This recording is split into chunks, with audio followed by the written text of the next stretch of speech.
I'm always ready. I'm game 7 ready.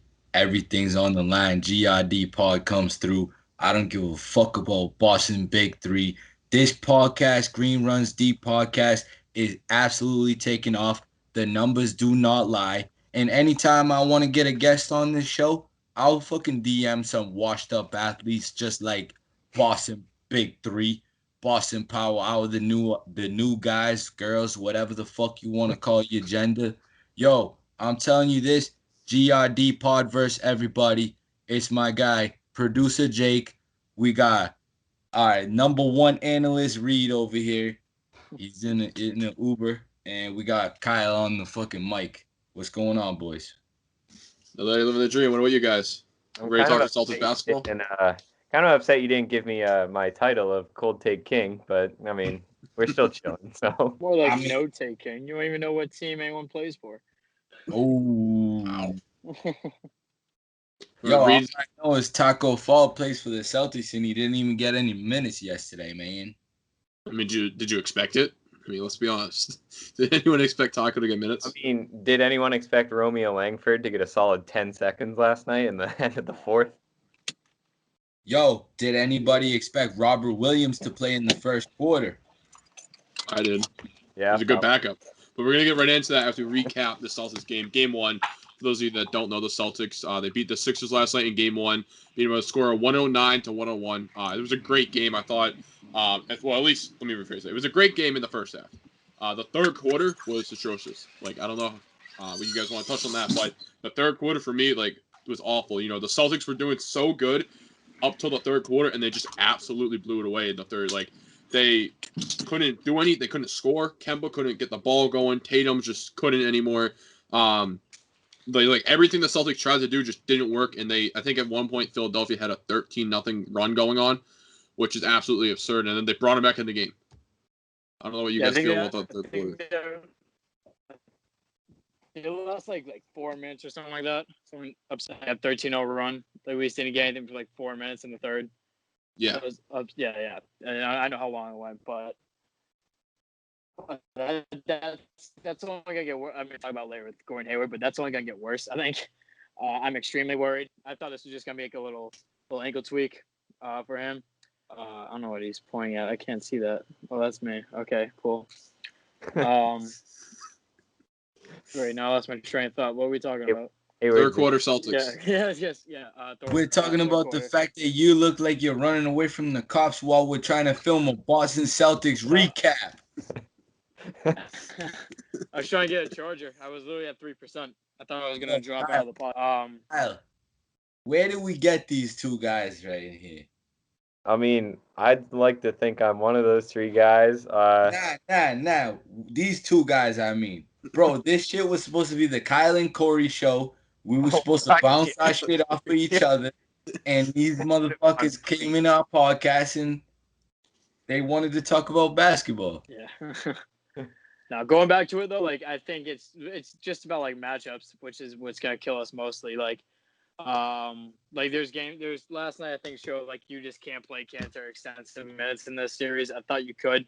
I thought he sized up well against Embiid physically, but like during the season. But last night, I think he came out after coming in, like, 30 seconds later, and for Robert Williams, who I was impressed with last night. I didn't think he was going to be able to hang with Embiid because I thought he was too raw.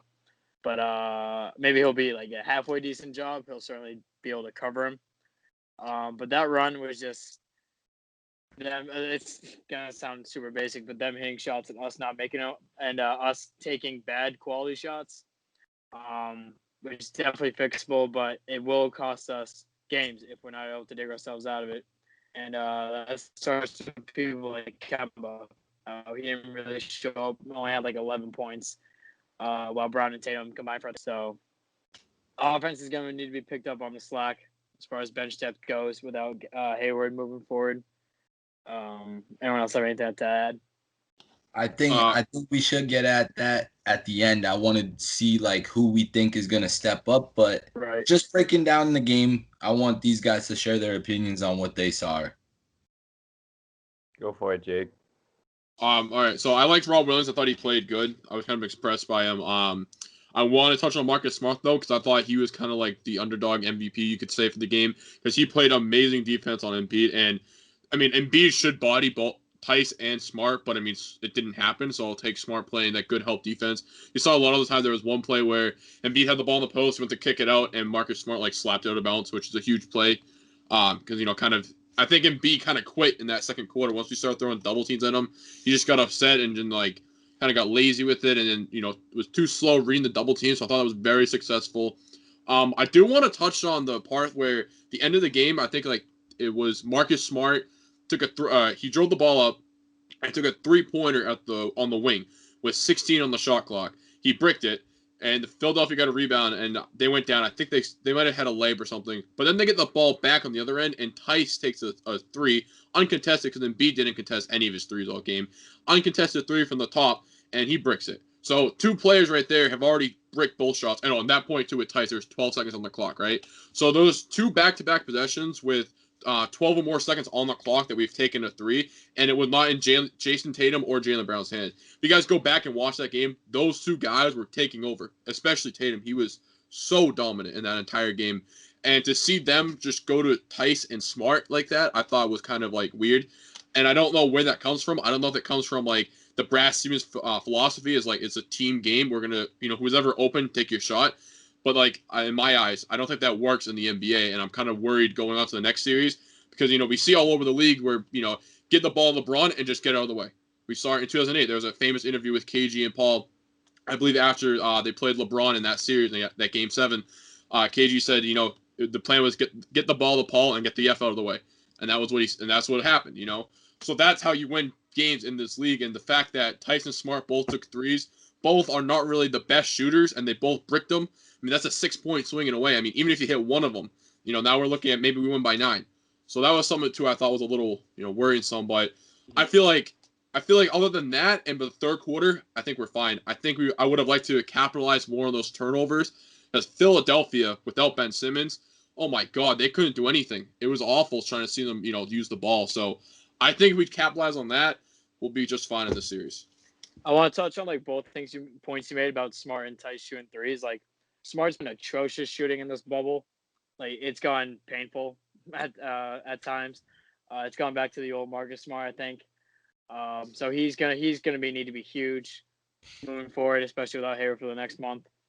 Because otherwise that bench we were like 29th in the league or something in bench scoring this year, and that hasn't seemed to change during this bubble. Like that, I thought the bench was gonna kind of pick it up and have a little bit added confidence. I've seen a little bit, mostly in our young guys like Langford and Robert Williams. But as far as scoring goes, I'm sorry. Bench scoring, it does differ because there's not really much opportunity for guys on the bench to score also. Right, like playoffs, they go like an 8-7-man rotation. Like those 2-3 guys off the bench need to be ready right away, and they're not. So that's got to change moving forward. It does hurt us though, definitely. Like I thought going into this season, I thought, dude, we got a deep ass team. I felt like very confident in our like Enes Kanter and Robert Williams behind Tice and everything, but like I don't know, I feel like our bench is lacking, like not even lacking like stuff on the court, but I don't know, a little bit of chemistry. Like I think Vincent Poirier was funny and stuff, like bringing the guys together. Taco, obviously that thing was huge, but like something about the bench, like on the court stuff, like I feel like they're just when they're on the court, they're deferring to the superstar that's out there, whether it be maybe lost puppies, yeah. I said superstar, I just meant like the starter out there, like the guy, right. Yeah. The other point I want to make was Tice when he said like the top of the key threes. Like if you look like back at the Celtics like over the years, their offensive sets starts with the big man at the top of the key or top of the 3-point line. Ball goes to them right away on an entry pass. Embiid's not contesting, Horford's not contesting. They usually results in like a dribble handoff back to the point guard by Tice, or maybe even a straightaway three. Like Tice is wide open on those shots. Like, do you want him taking those? No, obviously not every time as soon as it starts, because by the time he has the ball, there's like 20 less seconds left still on the shot clock or something. So like you don't want him taking that all the time. But if they're not going to contest him, like Tice has a chance to be a real difference maker and make that straightaway three like he has all year. but there was times that he had that shot and didn't take it. Now, he didn't really shoot the ball very well, but I think if that can be an advantage for us if we go small against a Horford and Embiid front court in their starting lineup. Yeah, I think that's a good point when you brought up with the Celtics starting at the top of the key with a big man. But one of the things that you have to realize in the last couple of years with the Celtics team is that they had Al Horford, who was a good three-point shooter, and he was a good shooter in general. Way back. I'm going. And you way could go, back to like you could go way back even too. We had Olynyk. Olynyk's a good Perkins, shooter, right? And Perkins, but Tice, even. Perkins, no. You can go with Perkins, fine. But Tice isn't really that three-point guy, and we'll use Perkins. So Perkins wouldn't. I don't think he'd take that three even if he's wide open. Exactly. He'd probably pass it off. So Tice needs to learn that, hey, I might be open, but this isn't my shot. I don't shoot up here. And maybe in the first couple quarters, second quarter, early on, you can take that shot. But in the fourth quarter, come crunch time, you need to be able to give that ball to Tatum or Brown, whoever's hot, and just get it out of the way. I mean, yeah. I still think, you're right, but I still think Tice, if he's that naked at the top of the key, take it if you're open. Maybe not 10 times a game, but if you, because he was hesitating a lot last night. He was hesitating to take those shots, but, he should just take them if he's open. Yeah, I just think my whole thing with Tice is that I would love to see Tice not, take those shots in the first quarter, fine. But like I said, the fourth quarter, get the ball to Tatum, Brown, Kemba, who's ever hot, and just get out of the way. Because, you can go through every team in the NBA, and that's what happens. Giannis, fourth quarter, he has the ball. LeBron especially has the ball. Guys like that are takeover games, and the reason why their teams succeed. And I think Tatum could be that guy. I don't think that's a stretch to say that Tatum, could be a superstar in this league. I don't think that's a stretch at all to say. So why not just give it to him in the Final Four? I'm going to catch you on that when you said about Tatum and superstar. There was that report saying that Tatum's been complaining to media, teammates, and whatever, saying that he's done not getting superstar treatment from the refs. First of all, I don't think he's there yet. I don't think anyone thinks he's there yet. Not. But do you think that rings true? Do you think that came from him? Do you think that's something that came from Jason Tatum? So I think it's possible that he's complaining about it, and I've talked about it in the last episode that it's not right. What does he want?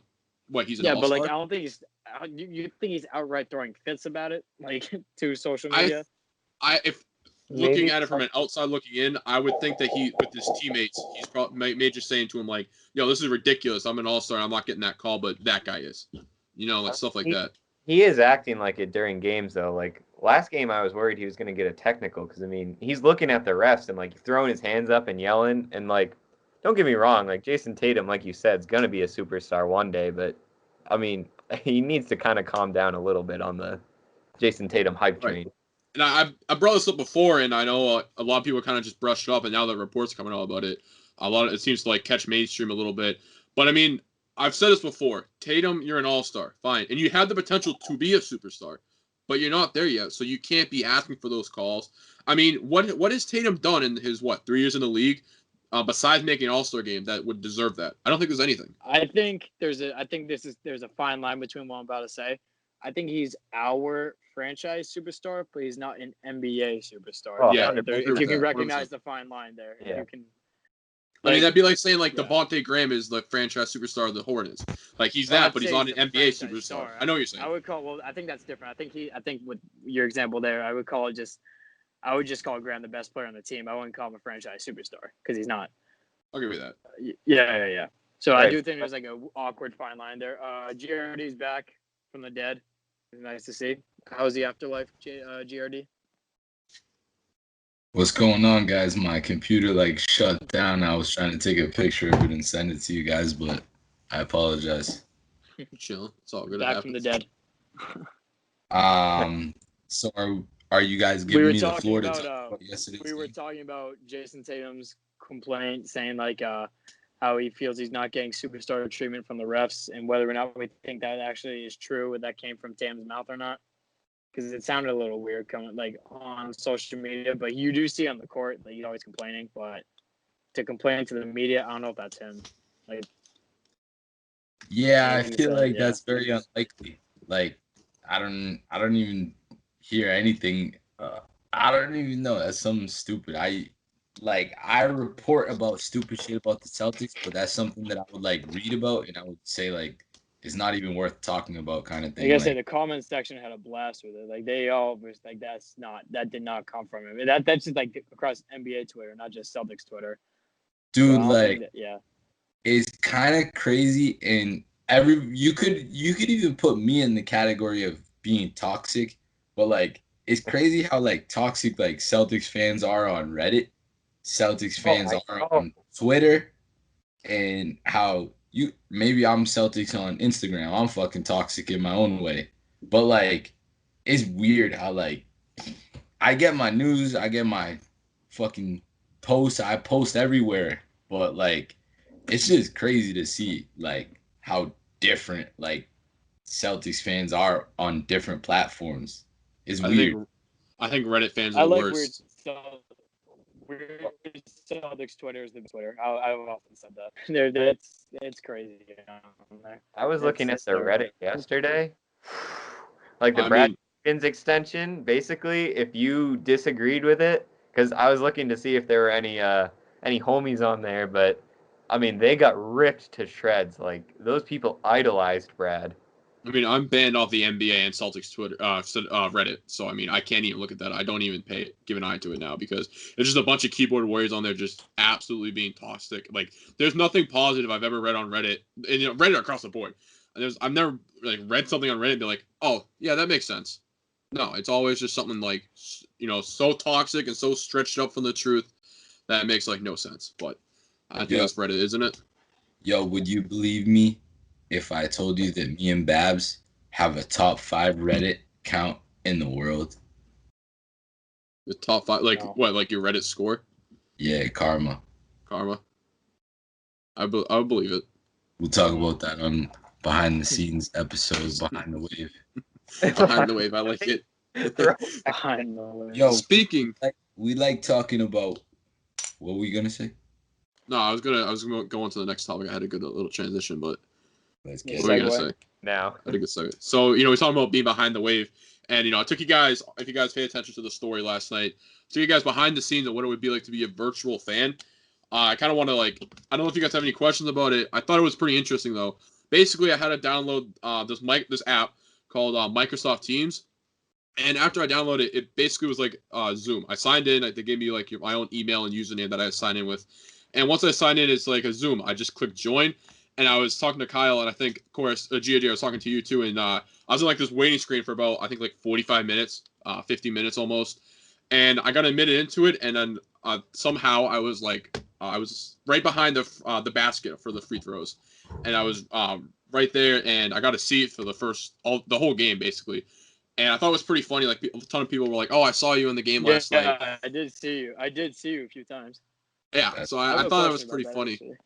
But yeah, you go. What were you gonna say? No, I'll take questions. I was gonna say there was like instances when like they would have like I'm gonna ask a question on there, but there was like moments where like all the fans like react the same way. Like I see like they're like all waving and like they're all clapping at the same time. Is there like a thing that says like clap or like wave now, or is that just all you just like you know what I'm saying, like doing like a free throw? Yeah.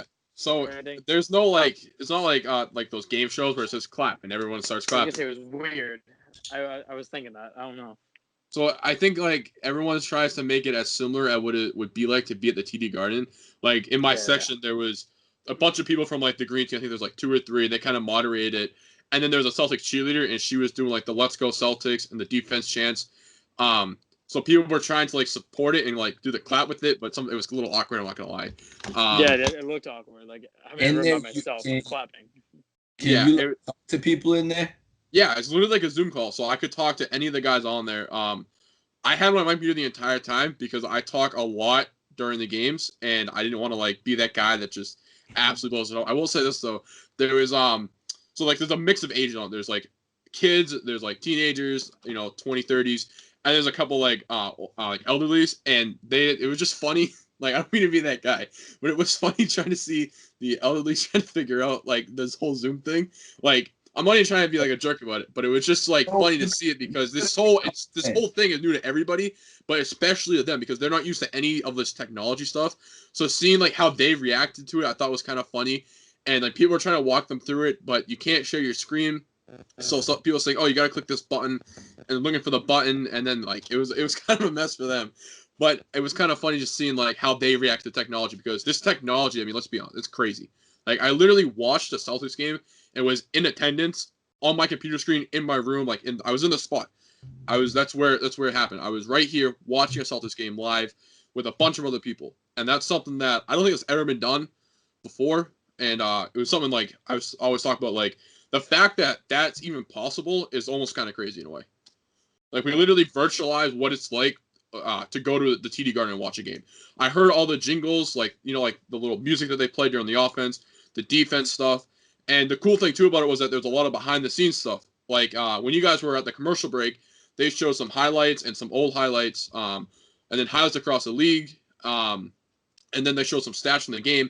But then after all that, they showed the huddle, and you could see like the Celtics huddle and the Sixers huddle, and then you could kind of see like the players talking like after the whistles when the camera usually zooms away to go to a replay.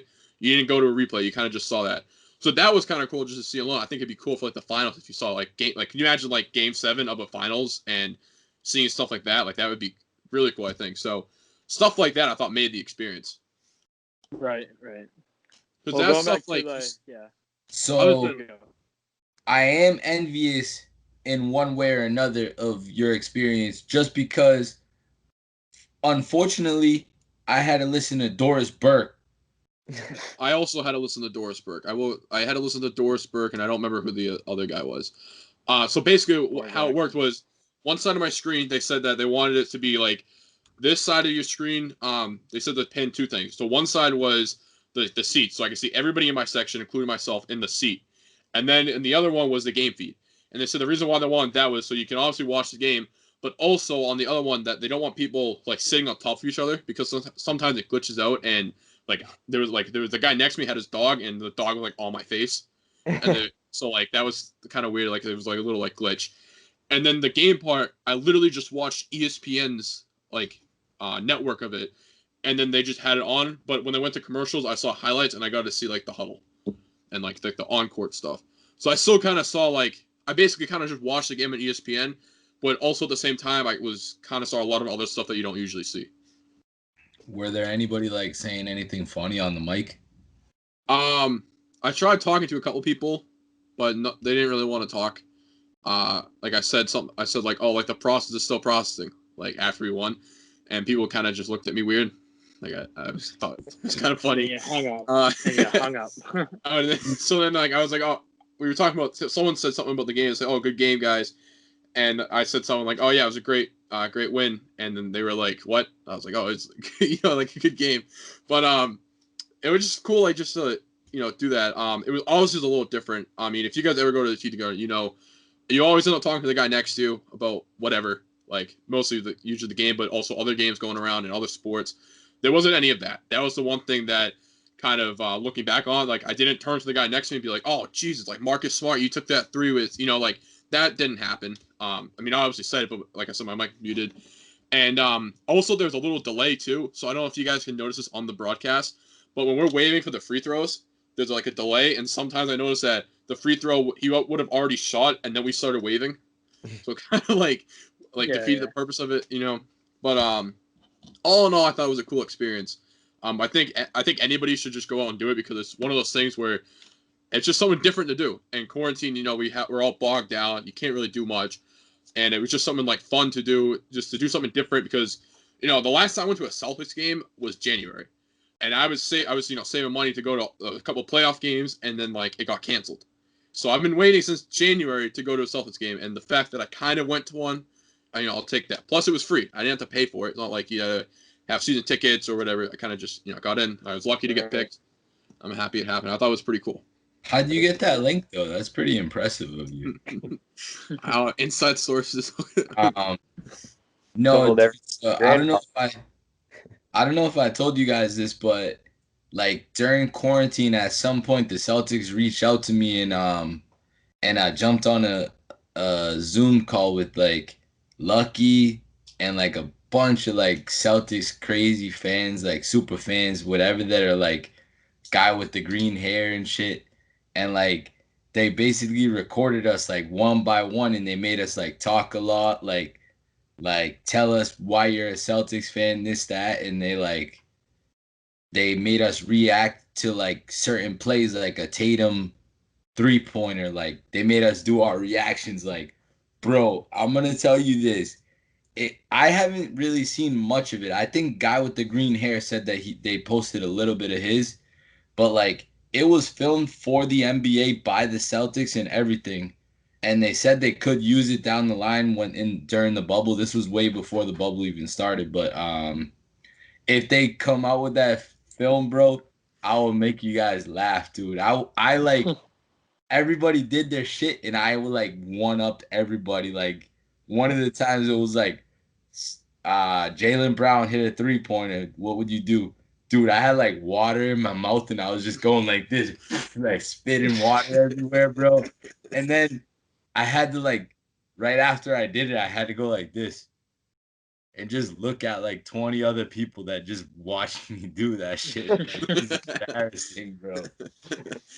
I don't know. Catch that. But yeah. I thought All right, overall, I thought it was a cool experience. Yeah, going back to the actual game, the news people took away from it. Gordon Hayward going down with leg injury. I think sprained grade 3. Sprain, is it grade 4? I think it's grade 4. Grade 3. Yeah, so he's out for a month, and then on top of that, he has the birth of his son coming. I think it's his son, right? Did they announce? Do they know ahead of time? I think it's daddy's always happy. Yeah, whatever. Son. So yeah, I'd imagine maybe to a point that his season's over. Worst case scenario. How is this like? Where do we go from here? Basically, like, So do you are we think done? Are we done? Do we roll over and die? Like, what's Personally, I think the Celtics are not the Celtics. I'm sorry, Gordon Hayward is done for the season. I think his injury is bad enough, right? But also you got to remember too with Hayward is that it takes him a long time to come back and playing good basketball. Like when he goes out and he comes back, he has a couple of bad games. He has a glimpse of a good game, and then he's bad for a while, and he has a hard time getting back into that rhythm. Which I understand the guy's been on so many injuries. Like I remember I heard a stat today on 98.5. He said that he played like 700 games in Utah, which is about 70 a season for him. And then I think in Boston he's played only like 40. So there's a 30 game drop off right there. And he's kind of had like he has not played 40 games. no, 40 games like on average for the season. Like yeah, but that's they kind of averaged it. One game in 2017. Yeah, facts. That's what. Yeah, but that's the whole point. Stupid like clickbait stat, bro. Yeah, but that's the whole point. Is that and he's been here for 3 years and is this podcast. No, hold on. Your mic is 3 muted. years. Your mic is muted. It's not muted. Not really, but still, your mic is muted. You're not allowed to talk. Continue as you were. On average, in the seasons he's played here, he's played about 40 games per season. But what does average have to do with anything? Well, because the fact that he's only played 40 games, he has a hard time getting back into that rhythm. He hasn't only played 40 games. He played one game 1 year. That brings his average all the way down for the other 2 years where he was okay. I think the other 2 years was 72 last year, and I think it was 52 this year. So that one. That's what the stat was. I was pulling up the stat. I did not verify the stat. I kind of just took Matt's word for it. Yo, it is right. It's an it's Jake. If you come on this podcast with some baloney ass onion fucking stats anymore, it's gonna be held. You just know he felt good about it coming in. It's like, oh, I found this. I dug this up. I'm looking this up right now. I just took Matt's word. He was licking his chops today. He's like, Gordon Hayward played 40 games. No, not 40 games total. 40 games for the season. Okay, he played one game. He played 40 playoff games last year. He played one game in 17, and he played 72. Okay. Move on. Well, I'm just going to say this. Gordon Hayward has a hard time getting into his rhythm after an injury, and it's been proven that he has a stretch of bad games, and then he gets back into it. And I'm worried that with this injury, he's going to be put back when he comes back from the bubble and the injuries. He's going to be in the conference finals, coming off an injury, and he has a history with hard time getting back into that rhythm. And how does that affect the Celtics? And I don't think it's a good way. My initial first thought was, which ankle was it again? Meaning, which ankle was the snapped one previously? I remember it was the left. So when I saw that he was limping on his right ankle, there was a little bit of relief there, which is kind of why I thought that. Like, I did see him put some decent weight on it. I was thinking it'd be like maybe like a 1 game miss, or if we were able to tough it out to play game 2. I think they have with Marcus Smart. I think he rolled his ankle with the last playoff series, and then he was like back in it next game, like amazingly. So I thought it'd be something like that, but then I get the notification saying that he's out for a month, and then maybe the birth of his kid on top of that, if the Celtics were to survive. So I would say that his season's done, no matter how far Is the his Celtics career go, done? no matter what. No. Is Oh. his career in Boston done? I would highly doubt it, considering he has an opt-out for next Here's year. the thing. Yeah, Make he's 34 not going to turn million. down that money. Yeah, he's going to take opt into that money. After that, it's a different story. But I think him opting in and I mean, re-signing Tatum are the two priorities this offseason. listen to me. If you were Gordon Hayward, and Gordon Hayward is a human being just like us, he sees all these fucking morons on the internet from Boston that are digging him a grave like, yo, this guy's made out of glass. All these people, I look at you three. You three are diehard Celtics fans. That's why we're here talking about the Celtics at 9 o'clock at night, bro. But there are these people that don't even mess with the Celtics, that they have this thing in their head where, oh, Gordon Hayward, he broke his ankle once. Now they don't watch nothing in between, but now he hurt his other ankle now, so they think that they could run their mouth and talk shit. And those are the people that write these stupid ass comments. Those are the people that don't really watch all the games and shit.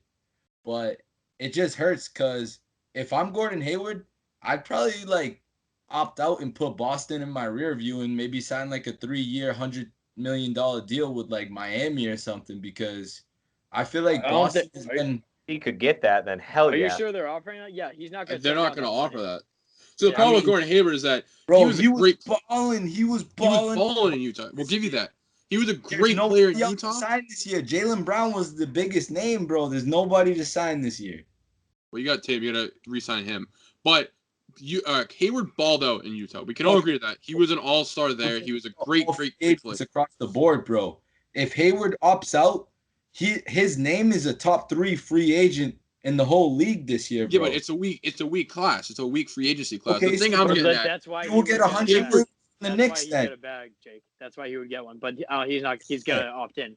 But he's this gonna team opt in needs because Hayward. This team needs Hayward to succeed. Out, bro. Like his role shifted from he's not that all-star in Utah anymore. Instead, he's that playmaker that just makes the machine run here in Boston. Like he knows, like Tatum and Kemba, they're gonna carry the offense. Brown's gonna get to like help carry the low in offense as well, and be the team's best two-way player on both ends of the ball. He's their future. He's their present and their future. Hayward's that fourth option, and he's more the facilitator on the floor. His vision's probably the best on the team. He'll make plays. He'll rebound. He'll play good defense. He's like a burly guy at 6'8", but he can play a multitude of positions. And then he'll go and get 17, 18 points on top of that. Like this team needs that, and they don't have that anymore, which is what makes me worried going forward. Like Tatum, Brown, Kemba, Smart, like they got to step up. Their bench, they need to find a player that can step up. And we can talk about later, like you said, who that player is going to be. Kyle, drop some knowledge real quick. I know that you're thinking about this a lot all day today. I was at lunchtime and I got really upset, like just let down by the news. I mean, it definitely buttered me up a little bit. Well, the thing with people that they don't understand is, like Jake said, it's always like, oh, well, he's not the same Utah Gordon that he was. That's okay. That's okay, I think. It is okay. Like, that would be completely okay, but at the same time, then people also don't realize that Utah Gordon was averaging like 22 points a game. Meanwhile, Gordon this season was 17, 7, and 4, being the fourth option on a pretty stacked Celtics team for a starting lineup. So to say he's not the same Gordon, like, okay, he might not be as explosive as he once was, or he might have a little more hesitancy for the basket, but I mean, he's still a good player. Like the mayhem that is the Ride the Wave group chat, like some people today were like, oh no, just get rid of him. Like, no, if we could keep Gordon and get him to like a contract where like we add years and he just makes less per year, like that would be great. Because I mean, no one's arguing that the man's is worth $34 million a year, but if the Celtics could like restructure his contract or something and get like a big or a veteran scorer for the bench, like that helps us the best, honestly, with the Gordon Hayward situation. Right. I'm not gonna Can Like, you you get go. me in that group chat, bro? I will I'll add add you right right now. I'll add you right now. Yo, The Ride the Wave chat. Here's a behind the wave for Ride the Wave Media's group chat. The Ride the Wave Media group chat today was a little furious with Gordon Hayward. And yes, I did say that he is injury prone, but hey, and that's the truth. I backed it up with no, you facts. got He was Oh, injured a that's lot. the truth. saying I that. I heard it on 98.5. That was good. All right. That was good. Yeah. Michael Felger, calm down. No, he's injury prone. Come on, he's had so many injuries coming to Boston. He had the gruesome one back in his first year here, and you can say how important he is to the Celtics, but the big problem with him is that he's not worth the $34 million anymore. He's not worth. He's not that player. You No, wouldn't call one him would argue prone. that. No, you wouldn't call him prone for that. Like, he got that one injury and then he broke his hand this year. That's not injury prone. You just things happen. Injuries happen. Like, that's It's not. just He bad hasn't luck been on his battling part. it all. Yeah, it's bad Yeah. luck, but To I mean call they him were prone, freak I wouldn't injuries. call him injury prone. Yeah. Like when Jay Crowder bumped him out of the air, fucking asshole, and then LaMarcus Aldridge just blind spotted him. Like, Dang. no, It was I am bad not. luck, but he You got sound hurt. like That's injury somebody prone. that was wearing a Gordon Hayward jersey before. I'm a Gordon Hayward fan. I don't. I love Gordon Hayward, and I wish that his time in Boston was a little bit better. But unfortunately, right now was his peak in Boston, and unfortunately, this shit happens. It's heartbreaking for somebody that really roots for the guy. I really like Gordon, like on the court, off the court. There's not many guys like him. He really is like he's a unique player, and I don't think the NBA will ever get a weird player like him. But I like that guy a lot, dude, and like it hurts when I see people digging this dude a grave for no reason. Right. He's a good So player. it's connected to you go. He's a great player in Utah. He was great when he came to Boston before the injury, and he was worth that. But what I'm just saying is that as much as I love Hayward and I love what he does and I love his play style, I can't defend him for his contract. His contract is awful for what he does. He came in here being that second guy next to Isaiah Thomas, and then Kyrie came in, and then he went down, and now we have Tatum and Brown, who are emerging superstars in this league. We don't need to pay Gordon Hayward that much, and that's where I get it, because Gordon Hayward, he quickly came down to the third or fourth guy on that rotation now, and he's getting paid like, the number one, number two option on a team, and he's not.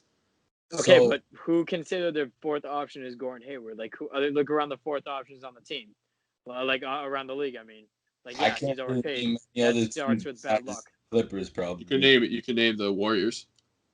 Draymond Green's okay, but he does a lot on the defensive end and a lot off the ball too.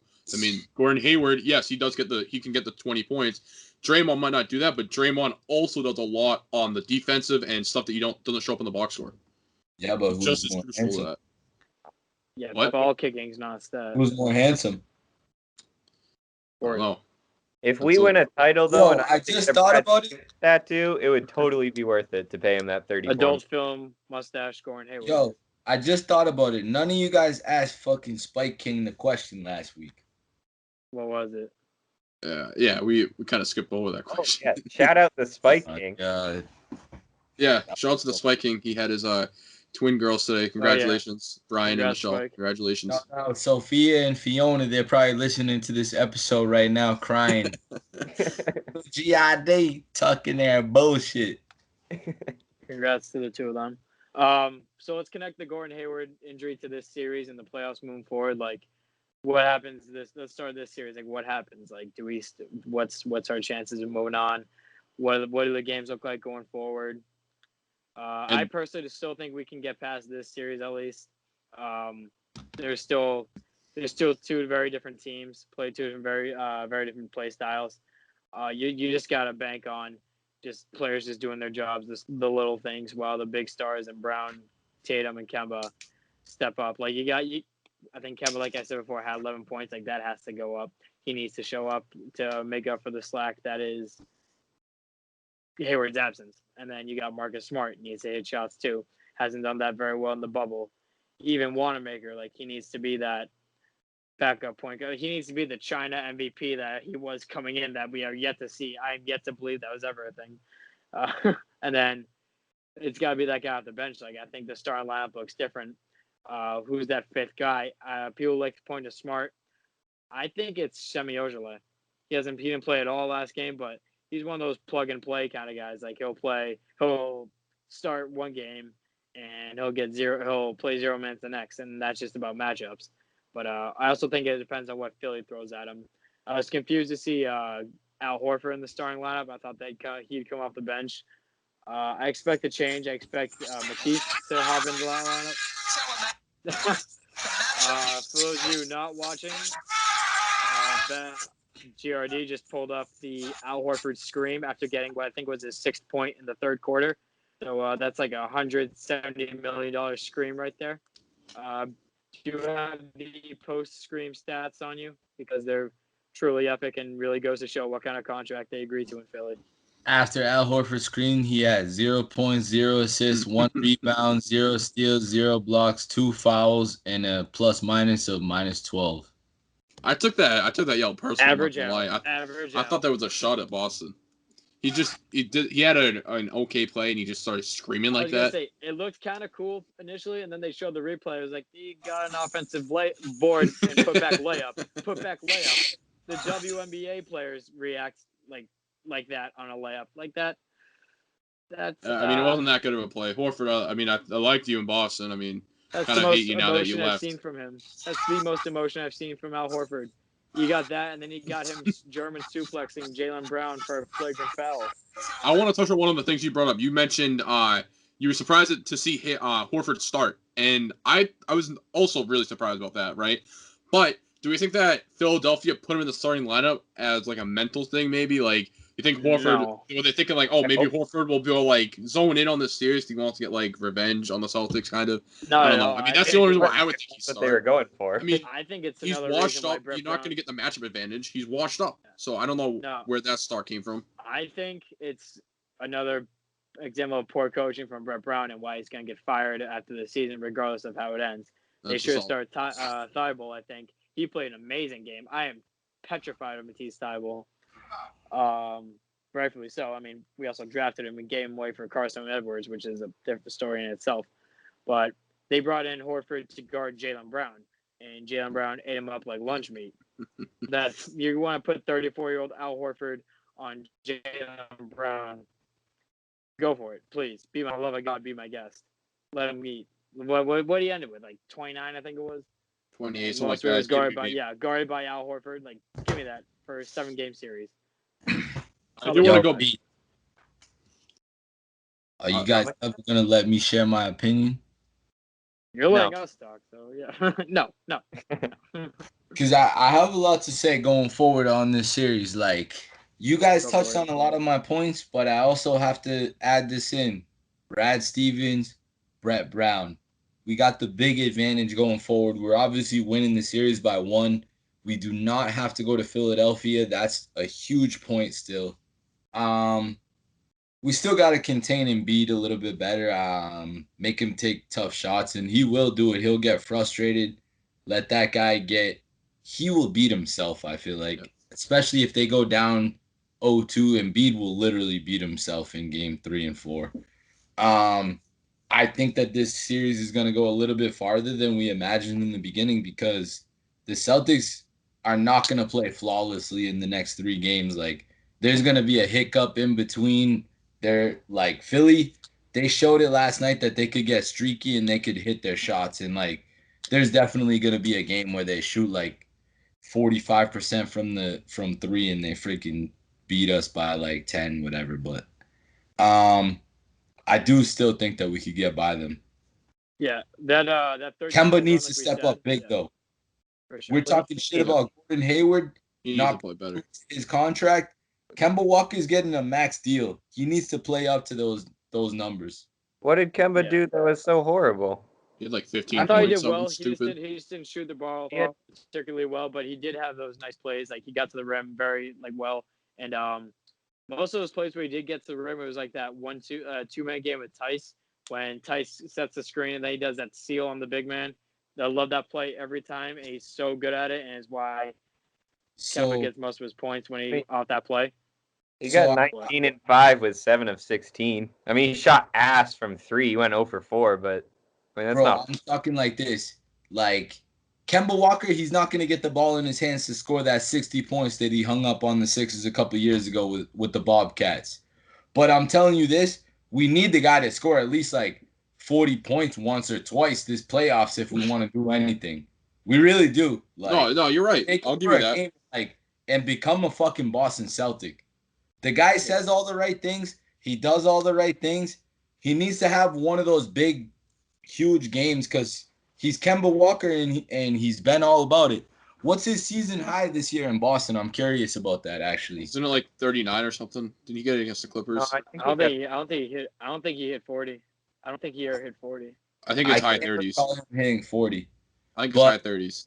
But I feel like that's something that I might throw on Twitter that Kemba Walker's going to have a 40-point game this series. He has to.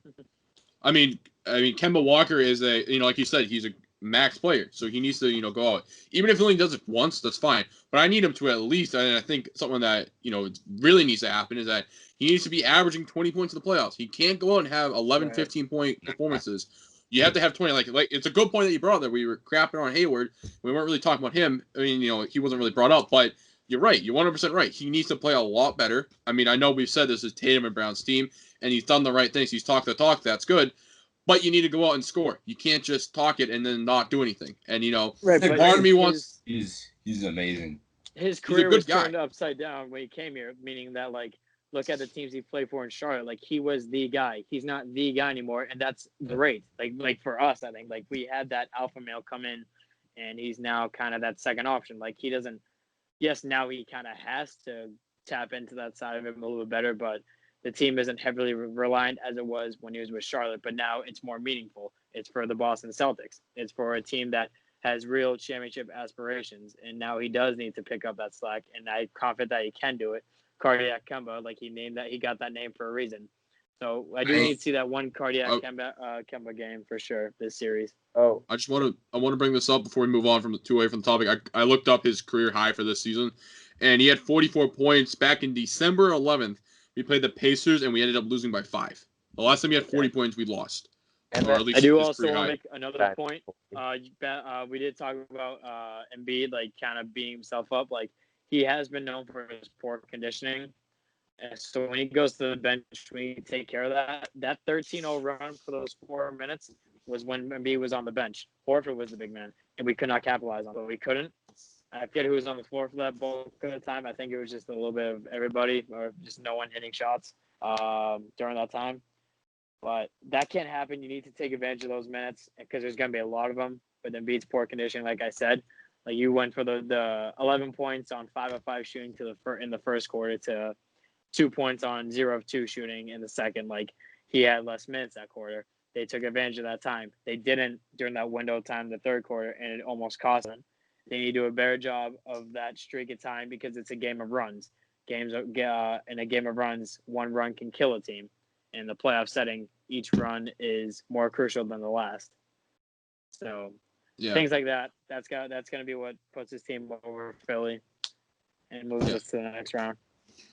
So I think that we have brought up a lot of good points. I think it's a good lot of points we brought up. But also let's move on to the questions. We did not get to these last episode, and we realized after we started recording. I think someone put in the chat we didn't do questions, so we kind of forgot about that. Sorry about that. But I think I want to point out a couple of these. And this one, I think, from Charlie Martin, he says, how many games does it take in the Celtics, in order to win the series? And now with Gordon Hayward out, are we doubling down on our original prediction? I said 5. I think you guys said to get the Brooms out. But do you think it's going to take more now? I think it's a good question to revisit because obviously there's a big uncertainty now with Hayward not playing. I'm sticking with 5. I do think that even though we're down another guy, they're still down their second. They're their prominent figure in their attack. Like, Hayward's not. He's not our whole centered attack. Simmons kind of is theirs. So I think we can still kind of play to our strengths a little bit more, which is that give the ball to Tatum, give the ball to Walker, let him facilitate, give it to Brown. Like, one of those guys, 2 of those guys, maybe if best case scenario, 3 of those guys will be hot each and every night. Philly still doesn't have their true ball handler, their leader, their floor general, and they'll take any advantage they can get. But it's going to come up to our people picking up the slack, and that's our bench. Like, when our stars are on the bench, who's going to pick it up for those few minutes? So I'm doubling down. I still think it's Celtics at 5. What do you guys think about this? Celtics in 5. I'm doubling down on just for all the points you just said, and also with a better team, we have 3 All-Stars, and they have what, 1? So I'll take that. Well, no, I'm saying currently playing. Kemba, Tatum, and Brown. Those are the 3 guys playing. Hayward's not playing. Sixers, they have 1 guy. Yeah, Brown's an All-Star. Come on, he was right there. He could have made it. He was right there. They were gonna. Hey, the NBA was not going to give us 3 All-Stars. Okay, Brown was right there. He was right there. He was on the cusp of making the All-Star game. No, so I'm saying we have 3 potential All-Stars. Jake, I'm sick and tired of you bringing up your fucking Sports Hub statistics. I didn't even mention Sports Hub. Come on. Whatever. You said you were listening to fucking Foul Guy. Dude, Jaylen Brown, don't anoint him as an all-star before he gets the nod in the league. He's a good player. He's a great player on the Celtics. He's not a fucking all-star. He's right there. He was on the he was right there. 100% he's an all-star. He was right there. 2021, he was on the verge. Call it. He's an all-star next year. Anyway, to go for Jake's point, I'm going to switch. I said Celtics in 4. I'm switching that to Celtics in 6. We had very good games by Tatum and Brown, and they had horrible games by Tobias. And even Kemba didn't do too bad. He put in 20 for us. So with that, only winning by 8, like that could be a little scary to me. When you look at Embiid, I mean, him alone destroyed our 3 bigs last night. I think our 3 bigs combined had 11 points and 13 rebounds. Thank God for Jason Tatum pulling down 13 because Embiid got 26 and 16. I don't think that they can win this series, but losing Gordon Hayward and losing that scoring option, it definitely changes things. Yeah, I definitely want to change mine too. I think that the Sixers are definitely going to win this series this time. Whoa, wait a minute. No, they're not winning the series. Do I look worried? I don't give a fuck about Gordon Hayward, bro. We're taking the fucking brooms out still. You serious, bro? For a second. This series brooms are coming out. The Gordon Hayward news, it hit me a little bit in the stomach. I was a little bit upset. But at the same time, the Sixers are fucking lunch meat. They're going to beat themselves. I feel like talent is going to outweigh these fucking virgins, and we taking it. Toronto is a different story, bro. I said Toronto was a bar fight with Hayward in the lineup. We were underdogs with Hayward in the lineup. Yeah. Now, we're going into that game like the 76ers came into this series, possibly, in my opinion. Like, dude. I still think we can hang with them. I still think we could hang with them. I want count my chickens before they hatch. I want to focus on this series first. But yes, I do think we can hang with them. When you think about a team, think about their coach, bro. Nick Nurse played the Celtics 4 times this year. That guy is a very good coach, and a lot of people, they're starting to give him a lot of credit now, but that dude is a good coach, bro, and that scares me in the playoffs. Like, this bonehead that we're playing, I don't know if he's going to have a job next year, but... Didn't we thrash the Raptors in the bubble game, though? Yeah, that's one game. That's not going to determine a playoff series, especially against the reigning champs with this team, like we said, with who's someone who can probably outcoach Brad Stevens, which is very rare in this league. He has a chance to do that, and the players can outplay us. But Reid, there's reason to be worried. As a Celtics fan, it just hurts, like, because I look at a series against the defending champions, and I know Kawhi's not there. I looked at that series more interested than a Bucks Celtics series, just because like I feel like it would have been a big test, like team wise, because they're a really good team. Like, I don't look at the Bucks as a good team. I look at them as a good, like, couple players with a bunch of morons attached to them. But I do see either way, there. I will say this. I'll add this in. I think we should wrap this podcast up, even though we answered just only one question. Add them over to the next episode. We got like 888 questions left. But I'm going to start with this. Gordon Hayward is out today. Today is August 18th. They say 4 weeks. He'll be eligible to come back on September 8th. The Eastern Conference Finals don't begin until September 18th. So he would definitely be ready for the Eastern Conference Finals if we were to make it that far. But he could also return like late in a Toronto series if that were to be the semifinals for the Boston Celtics. So that's just something to keep in mind. And obviously we got to keep in mind his kid is early September. Hopefully that's like in this 4-week window. So it's all gonna be interesting. But either way, Right. I appreciate you guys. It was a good ass episode. Let's go Celtics. We'll be back to wrap it up. You guys want to record Friday? Yeah, Friday works. Yeah. Thursday. can let you know. Thursday. Excuse me. Thursday, Oh, yeah, wait, we Thursday. could do. Kyle, I'm gonna have to cut this, so I need to stop the recording. My bad. We could do one tomorrow post game, or should we do Thursday? So the 6:30 game. What time did that shit end yesterday? It ended Like nine. at Nine. 9. Yeah, 9:30. So bro, we literally like discovered the advantages of doing a podcast right after the game and the next day. Like if we did it after the game yesterday, Reid's point would have been my point too. It would have been like, yo, I hope Hayward's out for only one game. Like it didn't look bad. He put weight on it. We would be like so in the unknown, on some Yeah. situations. Whereas we're doing it now, we could actually like have real thoughts on the real future. Like, okay, we're looking at 4 weeks without Hayward. And that's such a better podcast than just suspecting it on what we don't even know, Right. Yeah, I got you. So let's do Thursday night. Thursday. Yeah, like, I feel like say this during the playoffs, if there's like a Sunday game at 1:00 and we could do a post game podcast easily after that. Right, Or right, even, right. even like a 4:00 game if there's a rare one next series or whatever. But I know we play. I think we play Sunday at no, because it's 32 days. So it'd be Wednesday. Friday, Sunday. Yeah. I think we play Yeah. Friday. Sunday, yeah. Sunday at 1. Sunday at 1. I So think. so let's Maybe record. Sunday we'll do that. Yeah.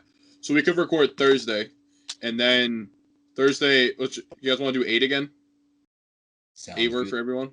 Okay. Yeah, And then on I think. Saturday- We'll talk about it that day. I don't Alright. even know Yeah, what the yeah. hell I'm doing.